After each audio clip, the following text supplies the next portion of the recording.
complete. And out of bounds for a short gain is Tavarius Griffin, the tight end. Gain of about 4, 3rd down and 6 now. Yeah, we've seen Allen already throw it quite a bit more than they led us to believe they wanted to throw it with Macon. So you kind of see the difference in the quarterbacks. Macon much more of a runner than Allen, but Allen's thrown the ball with some effectiveness here. 3rd down and 6. Jacks bring a little delayed blitz up the middle. Allen forced out of the pocket, rolls right, looks downfield. Jacks flags all over the place, and Allen is down at the 41-yard line. And the Lumberjacks get up. Brandon Lang saying this is against them. 2 flags back at the Alcorn 48-yard line. And you've definitely got Rayshawn Gillespie, the right tackle, with a hold. I don't know what the other flag was. Maybe it could be, same foul, 2 flags.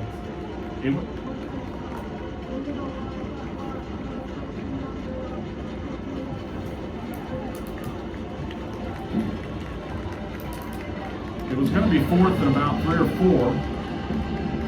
So they take the 15-yarder and they'll push the ball all the way back to the 42-yard line of the Braves. They get the 41 is where they'll spot it. Now 3rd and long. Yeah, this is an area where we've seen Alcorn State do a few different things in 3rd and long. Probably a little bit too long here, probably just being at the Howard. 3rd down, 22. Jacks with that 4-man front. Ahmad Murray stands up at right defensive end. That's the bottom of the screen. Marjay Smith at the top. They will rush 4 here. Allen takes the snap, turns, gives it inside Howard. Bounces off 1 man. Smith hangs on to that jersey and gets some help, and we'll end up wrestling him down after a gain of about 7 yards. They needed 22, and now they'll look at 4th and 15. And once again, they'll have to punt. Yeah, you mentioned earlier, punting has not been Alcorn's strength here tonight. I think they're averaging just over 20 yards of punting, so really area of concern for them moving forward. Garbone punted it 4 times for 44 yards against Southern Miss last week. Tonight, I can't see a number. I don't know if that's him back there or not. This time he gets it away under pressure. He gets his best kick of the night away. Jacks fair catch it at the 19-yard line. And with 8:54 to go here in the 3rd quarter, score stays the same, 15-10. They chewed up the middle of the field. Back with more FCS football here from the United Athletic Conference.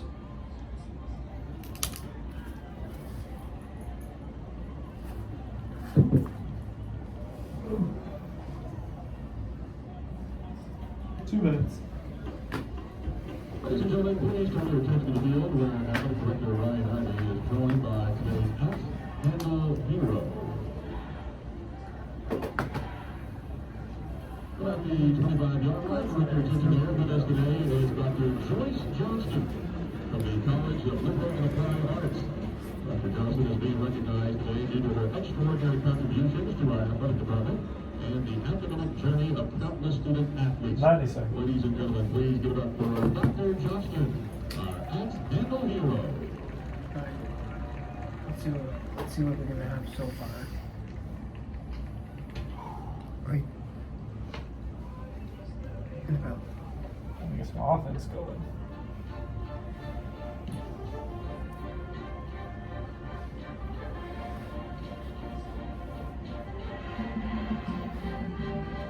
One minute.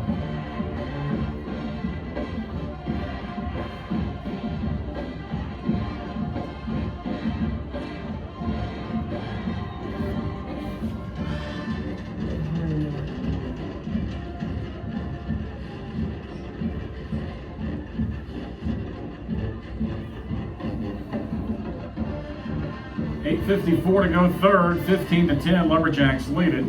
Tarleton State trails North Alabama 21-14. Montana State leading South Dakota State 10-7 into the 3rd quarter in Brookings tonight in a top 10 matchup in FCS college football. Nichols. I gave the tight ends coach at South Dakota State a peek into a very good prospect. A little early. No, you're right. A little early. He's only 2, but I mean, he's got the skills already. Lumberjacks get ready to go back to work. 8:54 to go third. Lumberjack marching band keeping them entertained here during the break. Yes, that's right. You were sending out recruiting videos during the week to the South Dakota State Bobcat or Jackrabbits tight ends coach. Class of what? Oh, well, he's 2. I don't think his mama wants me to say what class he is. She might break her heart. Maurer on the keeper, straight up the gut, has all day to run. Midfield, Ryan at the 40. A move at the 30. Grabbed and dropped at the 19-yard line. And there is the first big run from Brian Maurer from outside the 10-yard line. And Maurer breaks a big one as it finally opened up. And that's what we've been waiting on. Alcorn State's defense is so fast that they're almost too fast for their own good. They overflow so much defensively. We've been waiting to see if Maurer will pull one out the backside. He does there, and it's off to the races. And man, is he fast. Here we go now. Gerald Wembley with a carry. And Wembley with a nice run. Is that Williams? Anthony Williams. It's on the 0. So Williams picks up 7 on that one, and it's 2nd down and 3. And now we got a whistle after the play. Oh, we got a man down. Braves in the middle of that. So the trainers will come out to check on him. And that would appear to be a cramp as they will look at him. But so Maurer a moment ago, after the punt at the 19-yard line. Again, that was just that read option. I mean, he keeps it and comes out the backside. You've been talking about it earlier that it was there. And it's a matter of when will they use it. That time they do, and they get a big one. Yeah. Longest run of the night.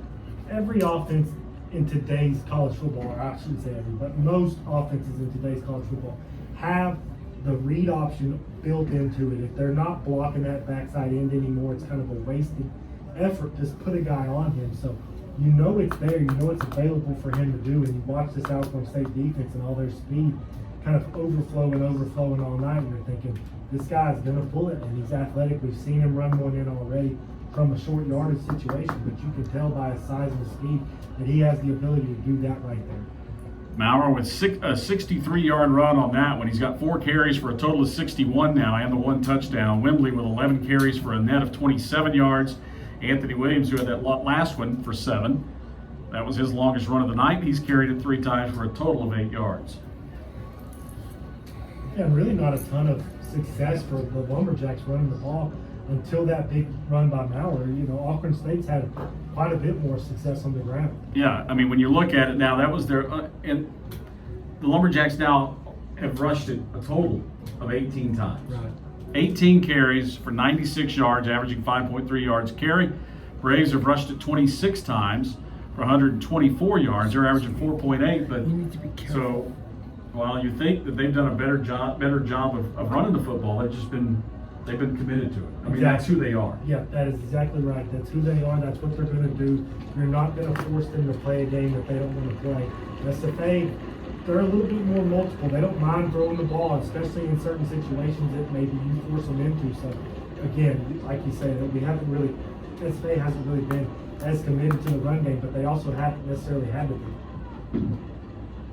Jags will have it 2nd down and 3. Injured Brave is up, helped to the far sideline. Hopefully he can return. It looked like a cramp initially, and I think still is, but he must be cramping badly because being helped to the far sideline over there as they looked at his leg. But the Lumberjacks back to work, 2nd down and 3. Maurer again to pass, looks to the end zone, back corner of the end zone, pass a little high and off the hands of Josh Thompson, incomplete. Yeah, a little high and a little late there from Maurer. That's a throw that you want to get out of your hands early and let him kind of run to the back of the end zone and fall under.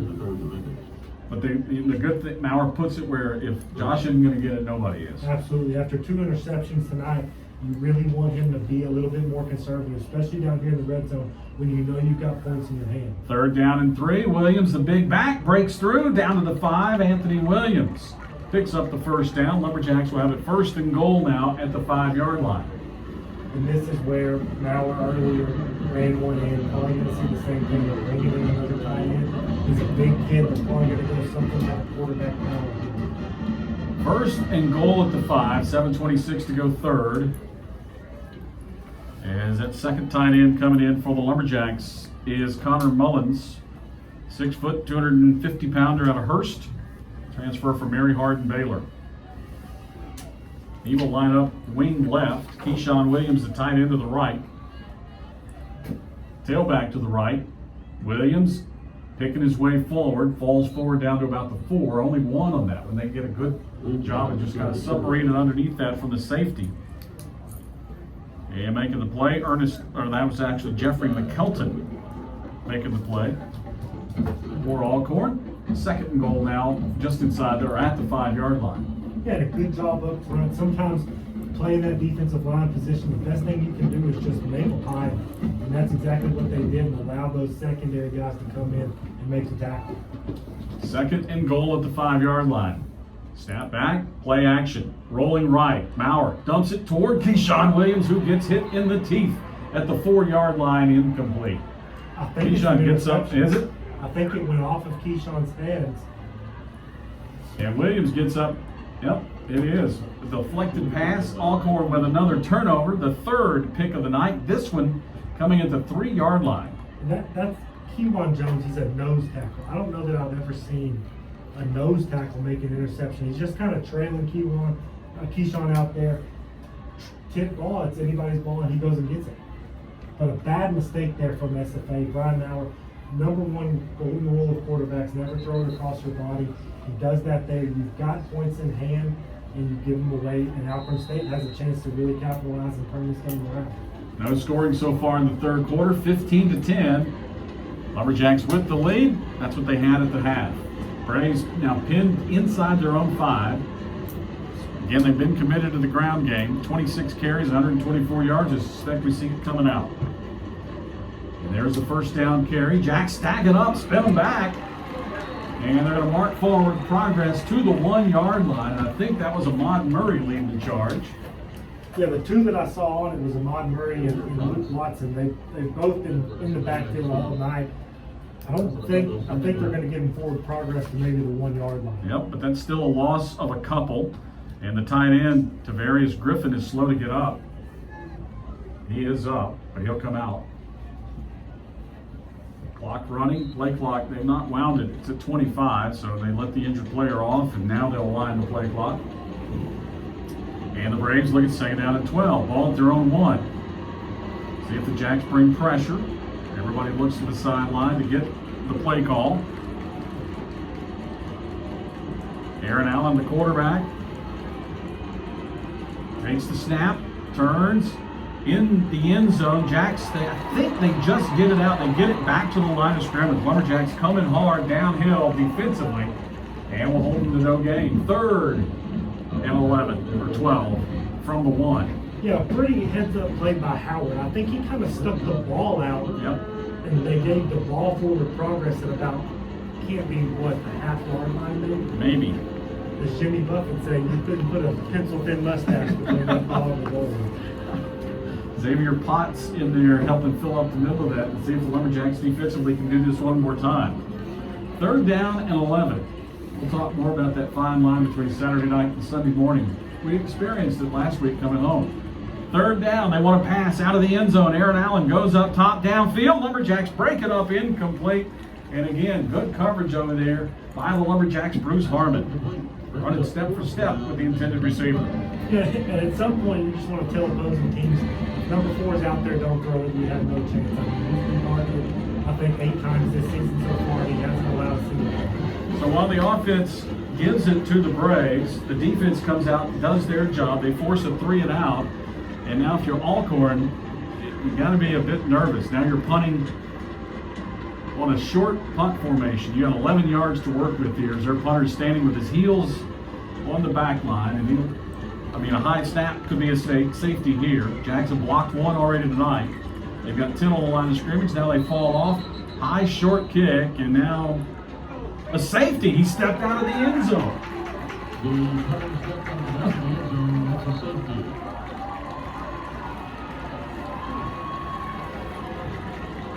Always a concern whenever you don't have much yardage to work with. Typically a punt formation is 13 yards deep. He only had 11 that time. Never felt comfortable. Catches the ball with a foot on the end line, out of bounds. 17-10. Lumberjacks with the safety timeout on the field. 4:44 to play. 3rd quarter. Back with more SFA football in the United Athletic Conference.